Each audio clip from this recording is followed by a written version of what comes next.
वाकई आपकी नजरों में इंग्लिश में 95 लाना एक बहुत बड़ा टास्क है?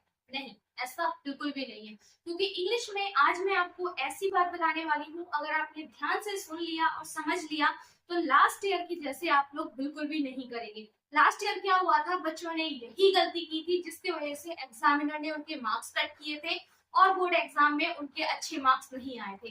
तो क्या करना है, इस बार बोर्ड एग्जाम 2027 की तैयारी आपको कुछ इस तरीके से करना है कि जुलाई से ही आपके सारे पॉइंट्स क्लियर हो, कोई भी डाउट ना रहे और जितना भी आप पढ़ो वो एकदम परफेक्ट रहे।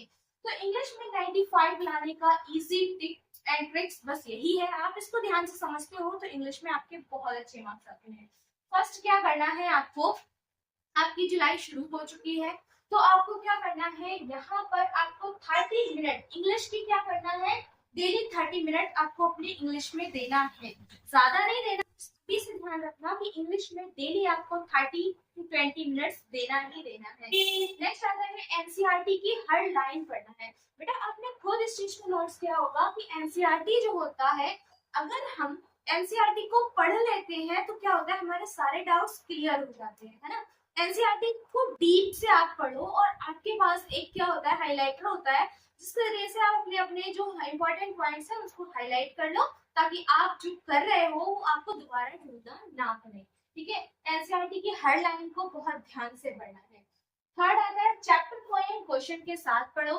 जितना भी आप पढ़ रहे हो, क्लास 10th के स्टूडेंट बोर्ड एग्जाम को लेकर काफी ज्यादा क्यूरियस तो होते हैं बट फियर भी बहुत होता है उनके अंदर। तो आपको क्या करना है, चैप्टर्स को पढ़ना है, लेकिन चैप्टर्स को पढ़ने के साथ साथ उसके क्वेश्चन आंसर्स को साथ में पढ़ना है। ठीक है, क्वेश्चन आंसर अगर आप साथ साथ पढ़ते हो तो शायद उस चीज को लेकर आपको प्रॉब्लम नहीं आती है आगे जाने। ठीक है, तो क्वेश्चन आंसर के साथ अपने चैप्टर्स को पढ़ना है। नेक्स्ट आता है रोज 10 से 15 वोकैबुलरी लर्न करो। वोकैबुलरी लर्न करने के वैसे तो बहुत थिंक अगर आप मतलब डेली करते हो, वोकैबुलरी लर्न करते हो, तो आपकी जो ग्रामर होती है जिससे आप सीखते हो कुछ, तो वो थोड़ा सा इम्प्रूव हो जाता है। वोकैबुलरी से हमारा कॉन्फिडेंस बढ़ता है, वोकैबुलरी से हमारी राइटिंग स्किल बढ़ती है, वोकैबुलरी से हमारे अंदर एक एनर्जी आती है जिससे कि हमें ये समझ में आता है कि हम सामने वाले के सामने कितना बोल सकते हैं। ठीक है, ग्रामर की डेली प्रैक्टिस करो।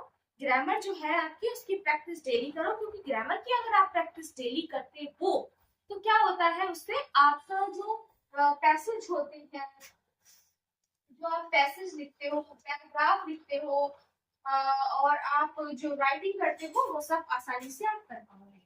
नेक्स्ट आता है टाइम मैनेजमेंट सीख लो। ठीक है, सीख लो, टाइम मैनेजमेंट बहुत जरूरी है।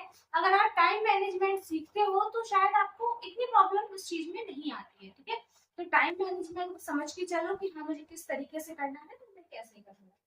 एग्जाम का पहले राइटिंग की प्रैक्टिस जरूर। बोर्ड एग्जाम में क्या होता है, first impression is the last impression. तो आपको अपनी कॉपी में अपनी राइटिंग को इम्प्रूव करने की जरूरत है। अगर आप अपनी राइटिंग को इम्प्रूव करते हैं तो यकीन मानिए कि राइटिंग, अगर आपका फ्रंट पेज अच्छा है तो टीचर ज्यादा ध्यान नहीं देता आपके जाने के बाद और आपके मार्क्स बहुत अच्छे आते हैं। राइटिंग स्किल अगर आप कर रहे हो तो साथ साथ राइटिंग स्किल ऐसे नहीं कि आप राइटिंग राइटिंग करते हो, वन पेज राइटिंग कर ली, वो नहीं। आप राइटिंग की प्रैक्टिस करो। ठीक है, और साथ साथ आर्टिकल्स की तैयारी करते रहो। राइटिंग भी इम्प्रूव होगी आपकी और आपका काम जो है वो भी काफी अच्छे से होगा। तो ये तरीके थे, अगर आप इंग्लिश में इस चीज को फॉलो करते हो तो बोर्ड एग्जाम 2027 आपका बहुत अच्छा जाने वाला है। क्योंकि बोर्ड एग्जाम की प्रैक्टिस एक ऐसी प्रैक्टिस होती है जो इंसान के अंदर जो कॉन्फिडेंस होता है वो बढ़ाती है, डिसिप्लिन बढ़ाती है।